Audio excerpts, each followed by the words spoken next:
My name is Lucia. I'm 32 and I never thought I'd be sitting in a rental car outside my childhood home, staring at the door that had just been slammed in my face. After 3 years away building my life as a financial analyst in New York, I'd flown back to surprise my family for Christmas.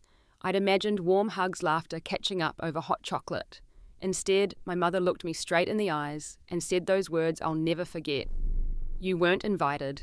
This is for real family." The shock still hasn't worn off. Before I tell you what happened next, let me know where you're watching from and hit that subscribe button if you've ever felt excluded by the people who should love you most. I grew up in Oak Ridge, a small Midwestern town where everyone knows everyone. It was a typical American childhood until I turned 14 when my parents' marriage fell apart. They tried to hide their arguments behind closed doors, but the tension in our home was impossible to miss. Eventually, my father moved out and the divorce was finalized 6 months later. My mother, Margaret, was devastated at first. She would spend evenings staring blankly at the television, barely acknowledging my presence when I brought her dinner or tried to talk about my day at school. Looking back, I wonder if that was when the distance between us first began to form a tiny crack that would eventually become an unbridgeable canyon. 2 years after the divorce, when I was 16, everything changed again. Mum met Robert Williams at a community fundraiser. He was charming, successful, and showed her attention that seemed to bring her back to life. Within months, they were married, and Robert moved into our home along with his daughter Amanda, who was 2 years younger than me. Initially, Robert made genuine efforts to connect with me. He would ask about my interests, attend my volleyball games, and even set up a college fund in my name. Amanda and I awkwardly navigated sharing a bathroom and finding common ground. We weren't instant sisters by any means, but there was a tentative friendship forming between us. "Lucia, I want you to know that I consider you my daughter too," Robert told me once after dinner, his hand resting briefly on my shoulder. "This is a new start for all of us." I wanted to believe him. I wanted so badly for our blended family to work. But within a year, I noticed subtle changes. Mom began referring to Amanda as my daughter, while introducing me as my older daughter, or sometimes just Lucia.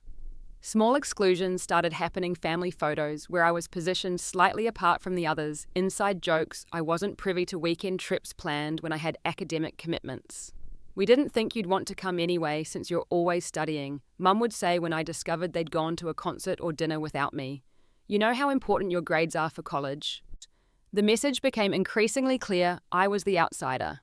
Amanda was the daughter they wanted, a pretty, sociable girl who shared my mother's interest in fashion and my stepfather's business mindset.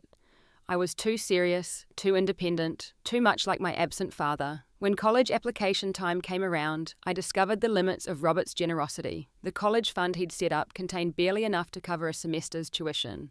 "We've had some unexpected expenses," Mum explained vaguely when I questioned them. "But you're smart, Lucia, you can get scholarships." Meanwhile, Amanda's future was secured with promises of full financial support, regardless of which school she chose.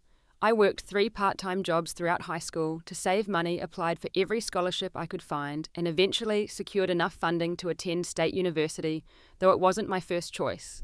Those 4 years were a constant struggle of balancing studies with work. I would call home occasionally, hoping for emotional support, if nothing else, but conversations with Mum became increasingly brief and superficial. "Everything's fine here," she would say, cutting off my attempts to share my challenges.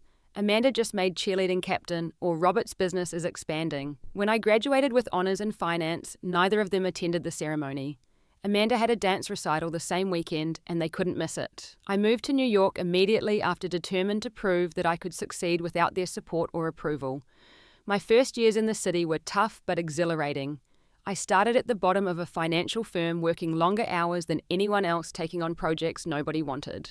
Slowly, I built a reputation for myself, earned promotions, and began to create a life I was proud of. I made friends who valued my analytical mind and dry humor, the very traits my family had dismissed. Despite the growing distance, I never completely cut ties with Mum. I would call on holidays and birthdays. I sent gifts, and when she hinted at financial difficulties during our rare conversations, I set up a joint account and deposited money regularly to help with bills. "It's just until Robert's new business venture takes off," she promised. "You're such a good daughter, Lucia." Those words meant everything to me. I clung to them as proof that somewhere beneath the neglect and favoritism, my mother still saw me as her child. I kept sending money even when my own budget was tight. Over the past year, something seemed to shift. Mum began calling more often, asking about my life in New York, making comments about how long it had been since she'd seen me. "You should come home for the holidays this year," she said during our last conversation in November. "Everyone would love to see you." For the first time in years, I felt a flicker of hope. Maybe enough time had passed. Maybe we could rebuild our relationship. Maybe I could finally have the family connection I'd been longing for. So I requested time off work, spent hours selecting thoughtful gifts, and boarded a plane to the Midwest, heart full of cautious optimism. I had no idea I was flying straight into the cruelest rejection yet. The journey home started with such hope. I booked my flight months in advance, using vacation days I'd been saving all year. I spent evenings after work carefully selecting gifts I thought would please each family member: a leather portfolio for Robert, a cashmere sweater for Mom and for Amanda, a silver bracelet from a boutique in Manhattan. Not extravagant, but thoughtful items I hoped would show I still cared despite the distance. The flight from New York to the nearest airport still left me with a 2-hour drive to Oak Ridge. I didn't mind. Driving through the familiar landscape, the vast fields now covered in snow, the small towns decorated with Christmas lights, filled me with a strange mixture of nostalgia and anxiety. "It's going to be different this time," I told myself, rehearsing what I would say when I saw them. I had prepared anecdotes about New York that I thought would interest them, questions about their lives, neutral topics to discuss, until we found our rhythm again. As I approached Oak Ridge, I noticed new developments around town: a shopping complex, where the old community center had been several chain restaurants that hadn't existed when I lived there. The town was growing, changing, moving on without me. When I turned onto Maple Street, my heart quickened. My childhood home had always been a modest 2-story colonial with white trim and blue shutters. The house I pulled up to still had the same bones, but it had been transformed. A circular driveway now curved in front of the entrance. The exterior had been painted a fashionable grey with black accents. A 3-car garage stood where the old garden had been. 2 luxury SUVs and several other vehicles filled the driveway. I parked my rental car along the street and sat for a moment, taking it all in. Christmas lights outlined the roof and windows. A professional-looking wreath hung on the front door. Through the large bay window, I could see a towering Christmas tree, glittering with ornaments, and beyond it, figures moving about. My heart pounded as I gathered my courage and the bag of gifts. The walk to the front door felt miles long. I could hear laughter and music from inside, the sounds of a celebration in full swing. For a moment, I worried I'd arrived during a party they hadn't mentioned, but then remembered Mom specifically suggesting I come today. I rang the doorbell, smoothing my hair nervously with my free hand, summoning a smile. The door swung open, and there stood my mother.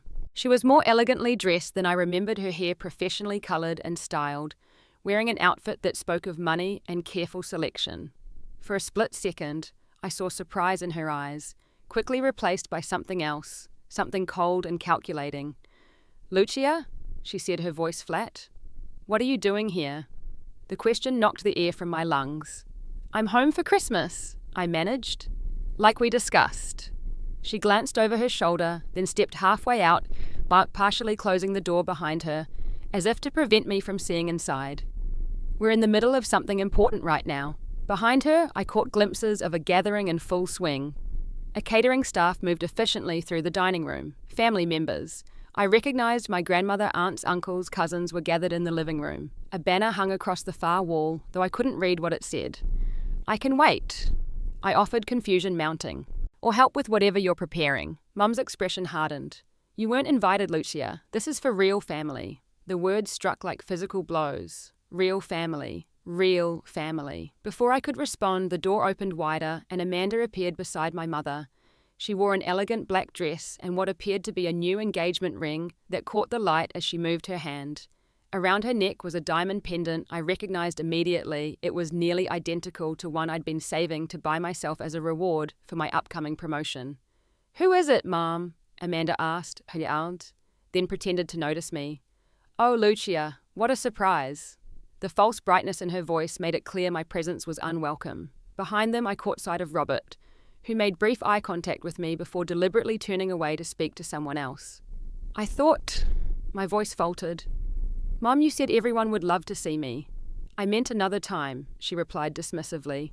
"Not today. This gathering is just for real family. Amanda just got engaged and we're celebrating." With those words, she stepped back and closed the door. I stood there. Gift bag hanging limply from my hand, staring at the wreath, that now blocked my view of the mother who had just disowned me on her doorstep. Through the window, I could see the celebration continuing without pause. No one came to check if I was still there. No one looked my way. It was as if I had never existed. I don't remember walking back to my rental car. I don't remember starting the engine, but I do recall sitting there watching my family, my blood relatives, and the people who had replaced me celebrate through the bay window, completely unbothered by my presence or absence. The tears came without warning, hot and fast. 3 years of building my confidence in New York, of telling myself I didn't need their approval, crumbled in an instant. In that moment, I was 16 again, the unwanted daughter, the outsider looking in. I drove to the nearest hotel in a daze and checked in, barely registering the sympathetic look from the receptionist, who undoubtedly noticed my red eyes and tear-stained face. "Are you okay, miss?" she asked gently. "Family stuff," I managed to reply. She nodded with understanding that suggested she'd heard those 2 words many times before from guests during the holiday season. In my hotel room, I sat on the edge of the bed, still wearing my coat, trying to process what had happened. I picked up my phone and saw notifications from Instagram and Facebook. With a masochistic impulse I couldn't resist, I opened them. There was Amanda surrounded by family showing off her engagement ring. There was my mother beaming with pride beside her daughter. There was Robert, arm around them both. The caption read, "Complete family celebration for Amanda's engagement. Blessed, family complete." Family complete, as if I had never been part of it at all. The next morning, I woke up disoriented, momentarily forgetting where I was until the events of the previous day came crashing back. I reached for my phone, half hoping to find a message from Mum apologising, explaining that there had been a misunderstanding, inviting me to join them today instead. There was nothing. No calls, no texts, not even an acknowledgement of what had happened.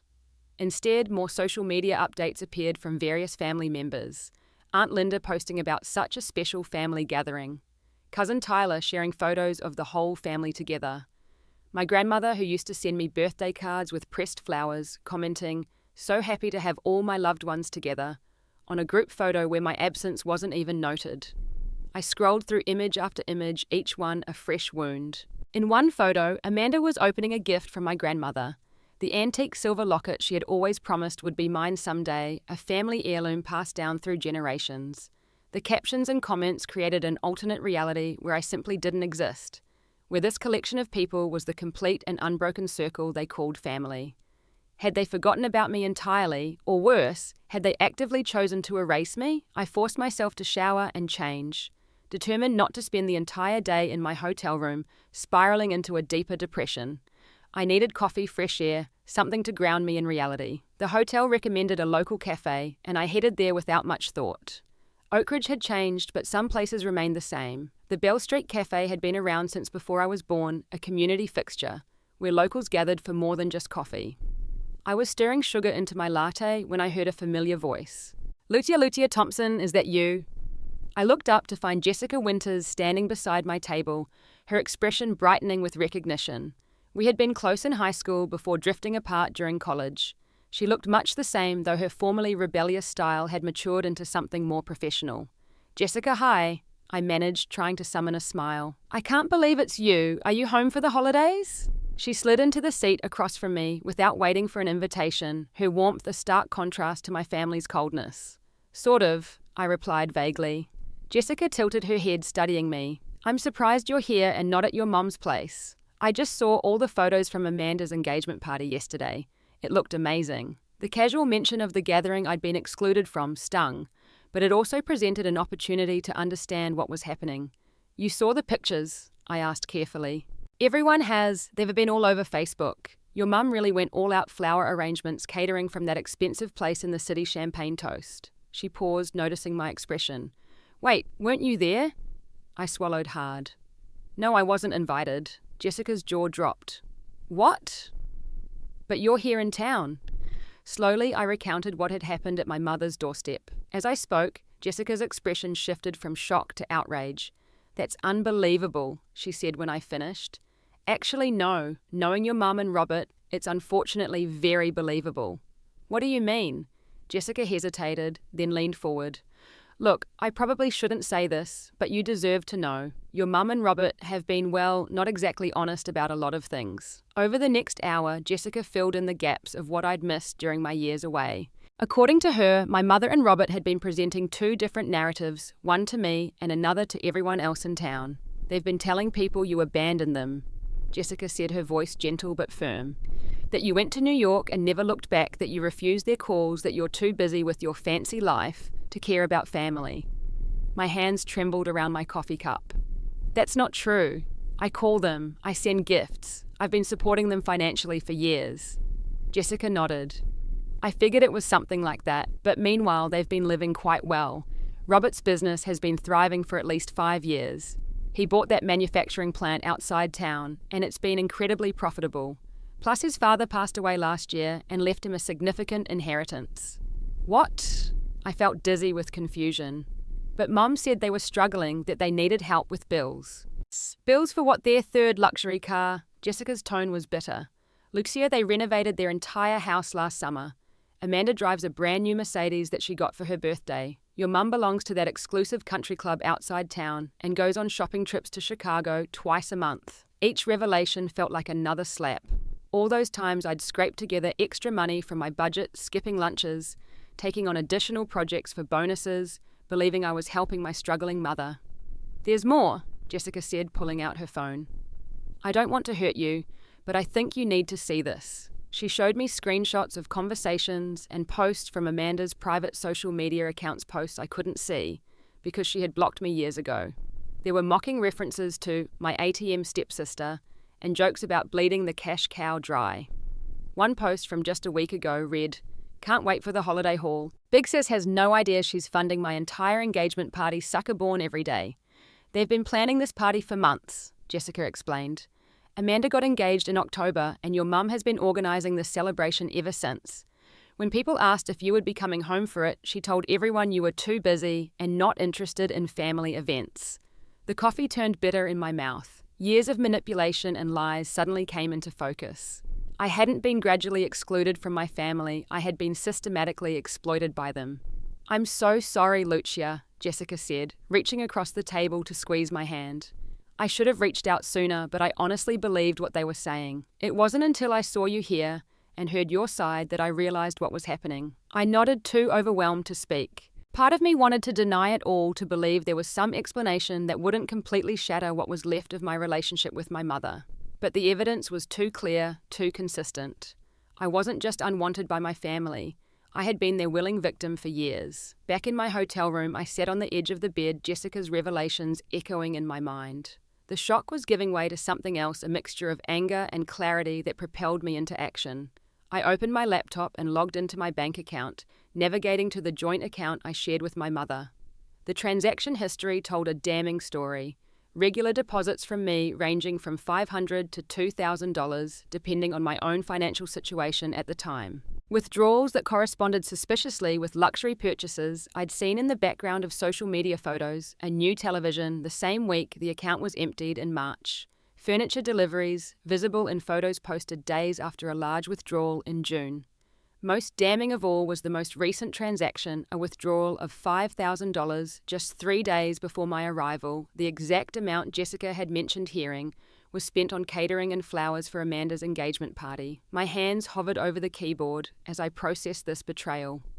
For years I had been funding not their survival, but their excess, all while believing I was helping my struggling mother. All while being told I wasn't enough of a daughter to be included in family events. The clarity that washed over me in that moment was almost liberating. This wasn't about my worth as a daughter or family member. This was about money. I had been reduced to a financial resource, nothing more. Without hesitation, I called my bank. After verifying my identity and explaining the situation in the most clinical terms I could manage, I requested that the joint account be frozen immediately. "May I ask the reason for freezing the account?" "Oh yeah," the representative asked. "I have reason to believe it's being used fraudulently," I replied, surprised by the steadiness in my voice. "I understand. The account will be frozen and no further withdrawals will be permitted without your authorization. Would you like to close the account completely?" I considered this. "Not yet, just freeze it for now." Next, I called my financial advisor in New York and scheduled an emergency video consultation for that afternoon.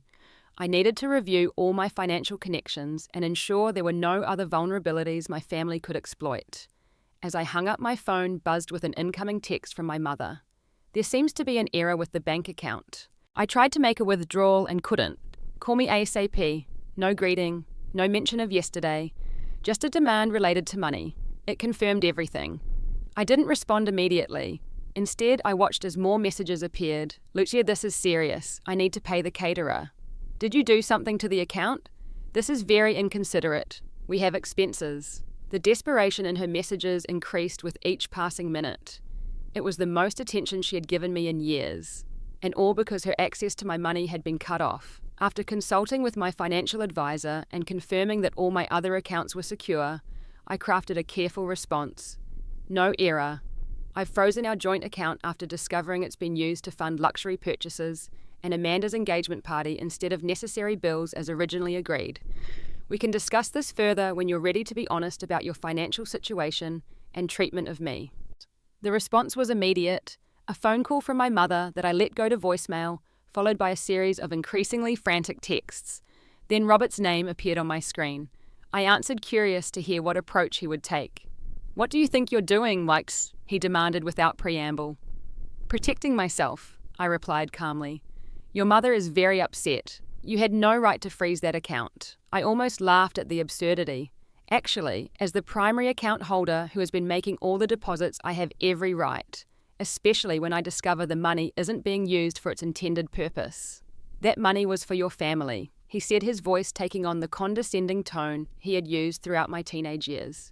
Interesting. Yesterday I was told quite clearly that I'm not family. There was a brief silence. Your mother was emotional. You showed up unannounced during an important event. An event funded with my money, Robert. Money I sent believing my mother needed help with essential expenses. You're blowing this out of proportion, he argued. What matters is that your mother needs access to those funds right now. For what more catering, another shopping trip, the Mercedes payment. His sharp intake of breath told me I'd hit a nerve. You've been talking to people, he said accusingly, listening to gossip. I've been opening my eyes, I corrected him, and what I see is years of manipulation and financial exploitation. That's a serious accusation. It is, and I have the bank records to support it. The conversation continued in circles, with Robert alternating between threats and attempts to minimize what they'd done. When he realized I wouldn't back down, his tone turned overtly threatening. You'll regret this, Lucia. We can make things very difficult for you. More difficult than being turned away from my own mother's door on Christmas Eve. More difficult than learning I've been financially supporting people who mock me behind my back. I doubt that. After hanging up, I began researching family dynamics and financial exploitation. The patterns I discovered were disturbingly familiar: the scapegoat child, financial abuse, emotional manipulation. I found online support groups for adult children of manipulative parents and spent hours reading stories that mirrored my own. For the first time, I understood that what had happened wasn't my fault. I hadn't failed as a daughter. I had been set up to fail, to always feel inadequate, to constantly seek approval through financial support and emotional submission. As evening approached, I made a decision. I would not spend the holidays desperately seeking acceptance from people who had shown me so clearly that they valued my money more than my presence. Instead, I would begin creating new traditions starting now. I ordered room service, put on the cheesy holiday movie marathon playing on the hotel television, and began making a list of boundaries I would maintain going forward. The path ahead wouldn't be easy, but it would be mine to define. My phone continued to buzz with messages from my mother and Robert, but each one strengthened my resolve rather than weakening it. I was done being their ATM. I was reclaiming my life, my worth, and my holidays. The next morning, a loud knock on my hotel door startled me awake. Glancing at the clock, I saw it was barely 7. The knocking continued, more insistent. Lucia, open this door right now, my mother's voice sharp with anger. I pulled on a robe over my pajamas and approached the door, cautiously looking through the peephole. There stood my mother and Robert, both impeccably dressed. Despite the early hour, their expressions a mixture of anger and determination. Taking a deep breath, I opened the door but blocked the entrance. How did you know where I was staying? This is a small town, my mother replied dismissively. We need to talk about what you've done. What I've done, I repeated, incredulous. May we come in? Robert asked with forced politeness. This isn't a conversation for the hallway. I stepped aside, allowing them to enter. My mother immediately surveyed the modest hotel room with barely concealed disdain. You always did have a flair for drama, Lucia. She began removing her designer gloves, showing up unannounced, then disappearing and pulling this stunt with the account. I'm dramatic. You slammed the door in my face on Christmas Eve. You should have called first, she countered. You know Amanda's engagement party was a special occasion. An occasion you never mentioned to me. An occasion you apparently funded with my money. My mother exchanged a glance with Robert, who took over in a more measured tone. Lucia families help each other. You've been doing well in New York while we've had various expenses here. Various expenses? I echoed. Like what Amanda's Mercedes, the house renovation country club memberships. My mother's face flushed. You've been spying on us. No, I've been opening my eyes to what everyone in town already knows, that you've been living luxuriously while telling me you needed financial help with basic bills. Robert stepped forward, his businessman persona taking over. Look, what matters now is fixing this situation. You need to unfreeze the account immediately. We have vendors who need to be paid. Vendors for a party I wasn't welcome to attend, I pointed out. We explained that, my mother said impatiently. It was a special family gathering. And I'm not family. You made that very clear. You're twisting my words. Those were your exact words, Mum. This is for real family. Should I have recorded it for clarity? The conversation was beginning to loop, with my mother attempting to rewrite history and Robert trying to focus exclusively on regaining access to the money. I held firm, explaining that the account would remain frozen until we addressed the real issues. What real issues? My mother demanded. You're being childish and vindictive. The real issue is that you've been using me as an ATM for years while excluding me from the family, I stated calmly. You've told people I abandoned you when in reality I've been supporting you financially and attempting to maintain a relationship despite your constant rejection. That's ridiculous, Robert interjected. No one's been rejecting you. Really? Should we call Jessica Winters and ask her what you've been telling people? Or maybe Aunt Linda? Or anyone else who was at your house yesterday while I stood on the doorstep being told I wasn't welcome? The mention of witnesses seemed to unsettle them. My mother's approach abruptly shifted to one I recognized from childhood whenever she was caught in a lie, tearful manipulation. I don't understand why you're being so cruel, she said, her eyes welling with practiced tears. After everything we've done for you. What exactly have you done for me, Mom? Because from where I'm standing, I've been the one supporting you emotionally and financially, while receiving nothing but exclusion and lies in return. There was a knock at the door, an unexpected interruption that broke the tension. When I opened it, I found Amanda standing there, her expression unreadable. I thought I might find you all here, she said, stepping in without invitation. The whole town's talking about Lucia freezing Mum's account. Your timing is perfect, Robert said. Perhaps you can help your sister understand the importance of family loyalty. Amanda looked between us, then surprised me by saying, Actually, I think we should all sit down and be honest for once. This was not the united front my mother and Robert had clearly expected. Amanda took a seat on the edge of the bed, smoothing her expensive jeans, a gesture that reminded me of how much our lives had diverged. The thing is, Amanda continued, I didn't know where all the money was coming from. For the party, for my car, for everything. Mum and Robert always said business was good, that we could afford it. My mother shot her a warning look. Amanda, this isn't the time. If not now, when? Amanda replied with uncharacteristic defiance. Lucia froze the account because she found out we used her money for my engagement party, a party she wasn't invited to. Even I can see how messed up that is. The hotel room fell silent. This crack in their unified front was unexpected, and for a moment no one seemed to know how to proceed. Then my hotel room phone rang the front desk, informing me that several people were asking about a disturbance in my room. Everything's fine, I assured them. But thank you for checking. As I hung up, Robert's expression darkened. Did you call hotel security on us? No, but it seems your raised voices concerned other guests. I turned to address all three of them. Look, I'm not going to unfreeze that account today. I'm going to take some time to evaluate our relationship and what I want going forward. If you need immediate funds for legitimate expenses, you'll need to find them elsewhere. We'll take legal action, Robert threatened. You're welcome to try, I replied, drawing on my financial knowledge.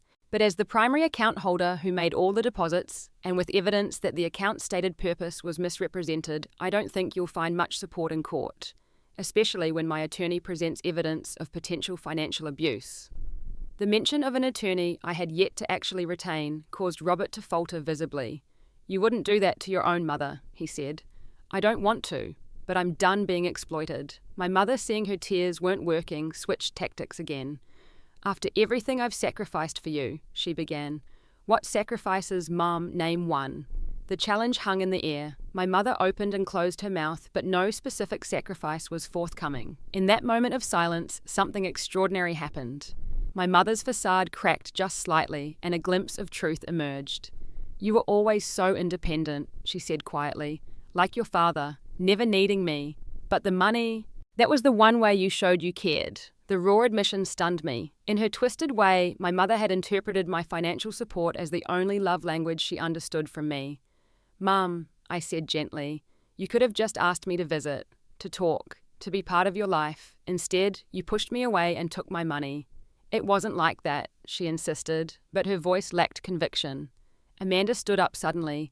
This is so messed up, all of it. I didn't know, Lucia. I swear I didn't know they were telling you they needed money for bills while spending it on me and parties and stuff. I wasn't sure I believed her, completely given the messages Jessica had shown me, but her discomfort seemed genuine. Maybe we should all take some time to think, Amanda suggested. Separately, Robert checked his watch, his patience clearly wearing thin. We've wasted enough time here. Lucia, I expect you to reconsider your position by this afternoon.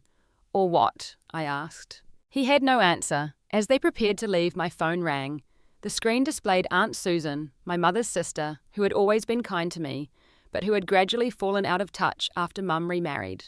I should take this, I said, answering the call as my family watched. Lucia, darling, Aunt Susan's warm voice came through. I just heard you're in town and staying at the Oak Ridge Inn. I'm so sorry about what happened yesterday. May I come see you? I glanced at my mother, whose expression had turned to alarm at the mention of her sister. I'd love that, Aunt Susan. I'm in room 215. As I hung up, my mother's face had paled. Susan called you. What did she want? To see me, I replied simply. She mentioned being sorry about yesterday. She has no idea what she's talking about, my mother said quickly. She wasn't even there. But she knows what happened, I pointed out. Which means other people are talking about how you treated me. This realization that their actions were becoming public knowledge seemed to impact my mother and Robert more than any moral argument had. Image was everything to them, and the thought of the community learning how they had treated me clearly caused panic. We should go, Robert said abruptly, taking my mother's arm. Amanda lingered after they walked out, pausing at the door. For what it's worth, I am sorry, she said. Not just about the money, but everything. The way they treated you, the things I said online. You knew I was supporting you all financially, I asked directly. She looked down. Not at first, but I figured it out eventually. I just didn't want it to stop. I liked the lifestyle. Her honesty, while painful, was refreshing. What happens now? I asked. Amanda shrugged. I don't know, but I think a lot of things are going to change. As she left, hotel security arrived checking that everything was okay. Word had spread quickly about the confrontation, and staff were clearly concerned for my well-being.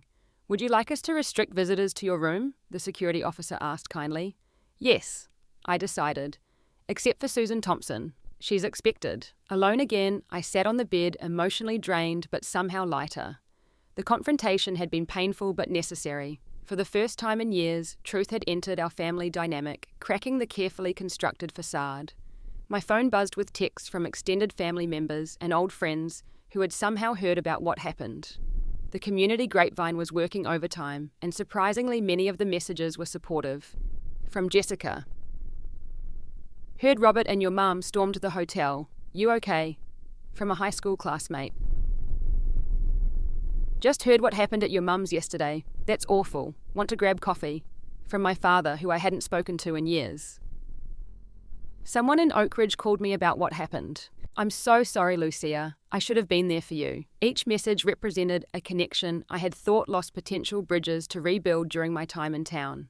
Whatever happened with my mother and Robert, I was beginning to see that I wasn't as alone as I had believed. When Aunt Susan arrived an hour later, her warm embrace felt like the first genuine welcome I'd received since returning to Oak Ridge.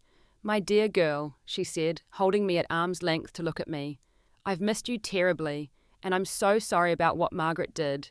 That's not how we raised her to treat family. As I invited her in, I felt something shift inside me. The frozen joint account was just the beginning. I was reclaiming more than my money. I was reclaiming my place in the world on my own terms. The days following the confrontation brought unexpected developments. Aunt Susan's visit turned into an impromptu lunch where she filled in more blanks about family dynamics I'd never understood. "Your mother was always jealous of you," she explained over soup and sandwiches.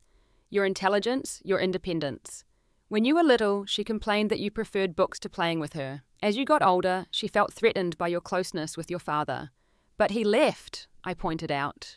"He left her, not you. She never forgave him for that, or you for continuing to love him." Aunt Susan sighed. "When she met Robert, I hoped things would improve. Instead, she found someone who validated her worst tendencies." After lunch, Aunt Susan surprised me with an invitation. "Christmas dinner is at my house tomorrow. I'd love for you to come. Your cousins have been asking about you for years." "Years, but I thought that they didn't want to see you." She shook her head sadly. "Margaret told everyone you refused to visit, that you were too busy with your New York life to bother with family. Many believed her, but not all of us."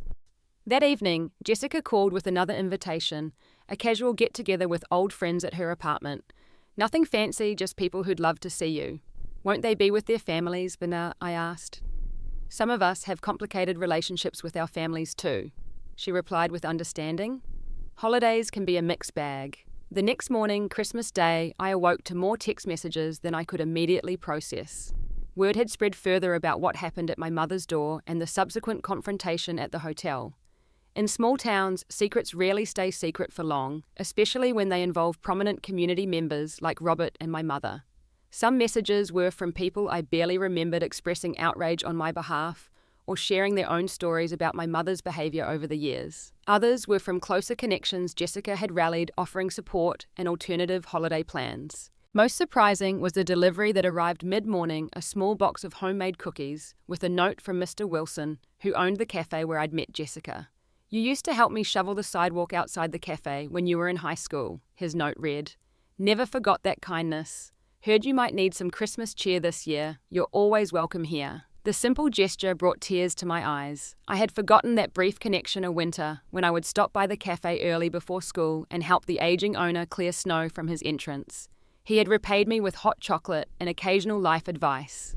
It seemed insignificant at the time, but clearly it had meant something to him. By the time I arrived at Aunt Susan's house for Christmas dinner, my perspective had shifted dramatically. The house was modest compared to my mother's, but warm and inviting, filled with the scent of traditional holiday cooking and the sound of genuine laughter. "Lucia?" My cousin Michael greeted me at the door with a hug. "It's been forever. Where have you been hiding?" "New York," I replied, returning his embrace. "Working mostly." "That tracks with what we heard," he said, leading me inside. "But we always wondered why you never visited." Throughout the evening, I reconnected with relatives I had assumed wanted nothing to do with me. Many expressed confusion about my long absence, sharing that my mother had consistently told them I was too busy or uninterested in family gatherings. "We sent you invitations to Michael's wedding through your mom," Aunt Susan revealed. "She said you couldn't get away from work." "I never received any invitations," I admitted. "I would have come."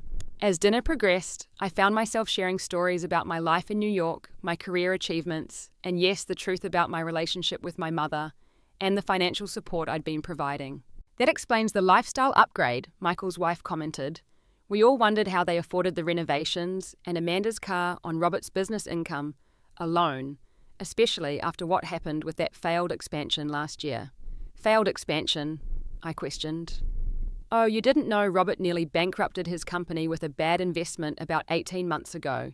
It was touch and go for a while. Another piece of the puzzle fell into place. The timing matched when my mother had most desperately requested additional financial support, claiming essential bills were at risk of non-payment. After dinner, Aunt Susan brought out old photo albums showing me pictures of family events I'd missed and preserving memories from my childhood that I'd nearly forgotten. "Your mother wasn't always like this," she said softly, pointing to a photo of a much younger version of my mum holding me as a toddler, both of us laughing. "Something changed after the divorce. She became bitter, focused on appearances and status. When she met Robert, it got worse." "Has she always treated Amanda better?" I asked the question that had haunted me for years. Amanda fit the image she wanted to project: perfect, compliant, socially adept. "You were too much your own person, too much like your father." Aunt Susan squeezed my hand. "But that's what makes you special, Lucia. You have his strength and integrity. Later that evening, as I was helping clear dishes, my phone rang with a video call from New York. My colleagues were gathering for their annual Orphans' Christmas, for those who couldn't travel home. "Lucia, we miss you." They crowded around the camera, slightly tipsy and wearing ridiculous holiday sweaters.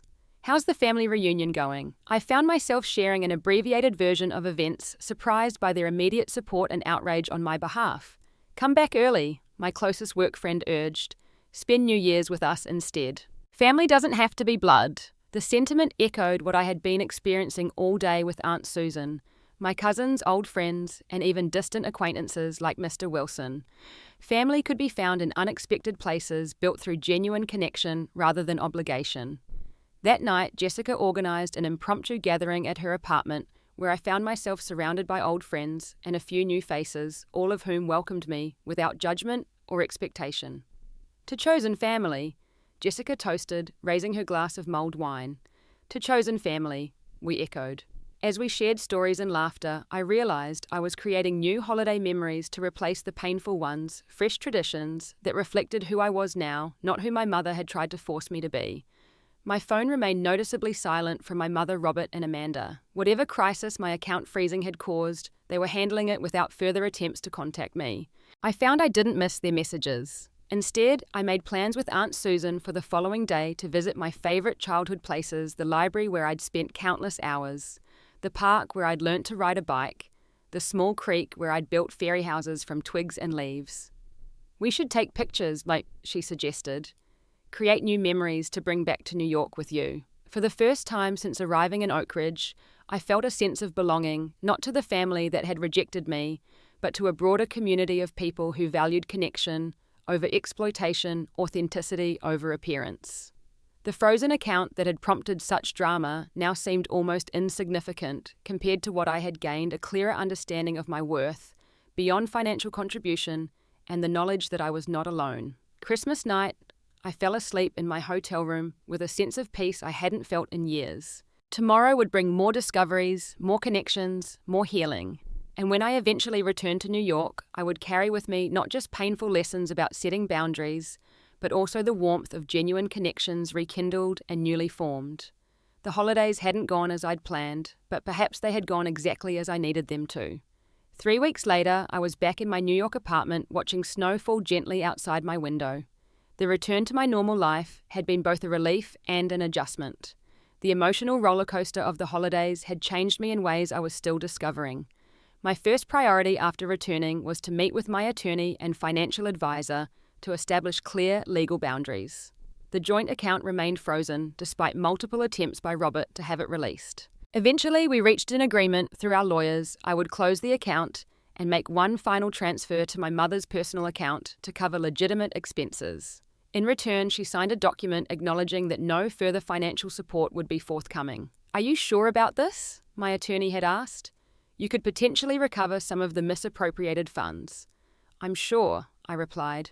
"I don't want their money. I want closure." The financial separation was just the beginning. With guidance from a therapist specializing in family trauma, I began establishing emotional boundaries as well. I limited contact with my mother to occasional text messages, politely declined Amanda's attempts at immediate reconciliation, and blocked Robert's number entirely after he sent several hostile messages.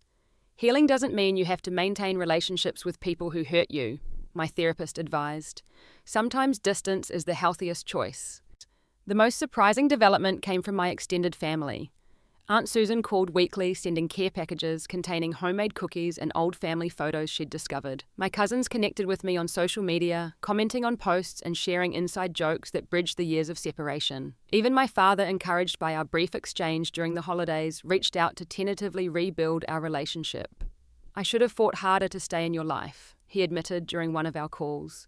"I let your mother's bitterness push me away, and you paid the price for that. I'm sorry, Lucia." The apology, while long overdue, helped heal a wound I'd carried since childhood.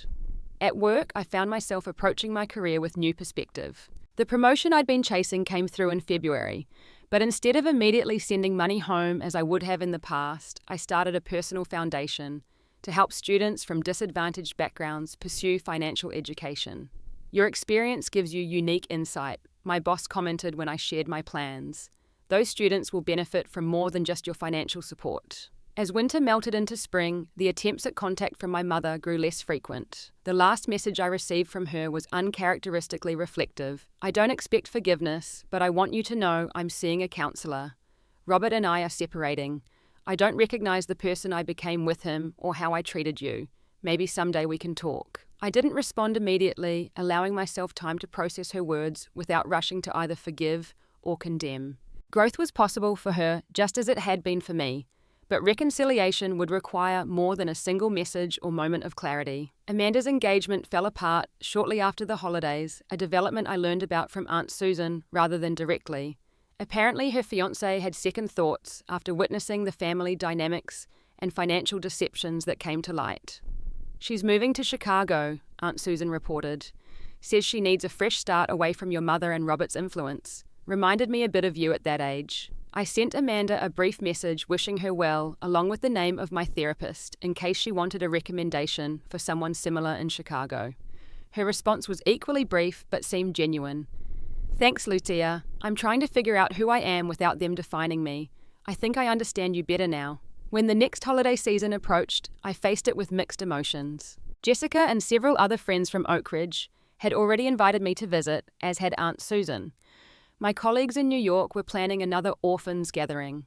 My calendar held possibilities rather than emptiness. After careful consideration, I decided to host my own small gathering in my apartment, inviting nearby friends and colleagues who, for various reasons, wouldn't be with family.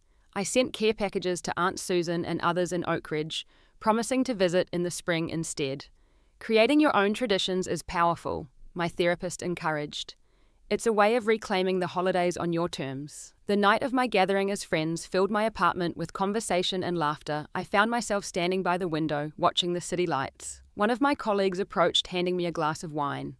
"Penny for your thoughts?" she asked. "I was just thinking about family," I replied. "How it can be defined by blood, but it's really built through actions. Caring, respect, honesty." She nodded, looking around at the diverse group of people who had chosen to spend their holiday together. "Like this. Exactly like this." I smiled, raising my glass.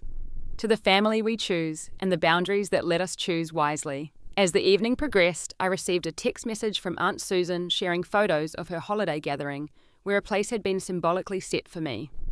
The gesture brought tears to my eyes, not from sadness or exclusion, but from the knowledge that I was valued and missed by people who truly cared about my well-being, not just what I could provide.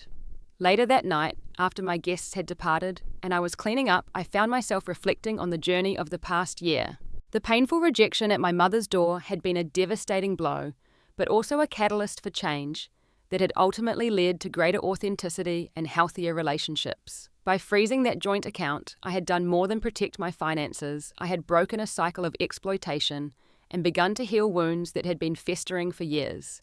The experience had taught me to value myself beyond what I could give others, to recognize the difference between generosity and enabling, and to build connections based on mutual respect rather than obligation. My phone buzzed with one last message for the night, a simple text from Jessica. "Thinking of you tonight. Thanks for showing me what courage looks like. Miss you." I smiled as I typed my response, grateful for the genuine connection that had emerged from the ruins of my family relationship. The path to healing wasn't complete. There would always be complicated feelings about my mother and the years of manipulation. But I no longer defined myself by her rejection or approval. I had built a life filled with people who valued me for who I was, not what I could provide. That frozen account had been just the beginning, a first step toward thawing the emotions I had kept locked away for too long and building something new and stronger in their place. Have you ever had to create boundaries with family members who took advantage of your generosity? What was that experience like for you? I'd love to hear your thoughts in the comments below. If this story resonated with you, please like and subscribe for more content about healing from family trauma and building healthy relationships. Remember, sometimes the most loving thing you can do both for yourself and others is to set clear boundaries. Thank you for listening to my journey, and I wish you the strength to honor your own worth in all your relationships.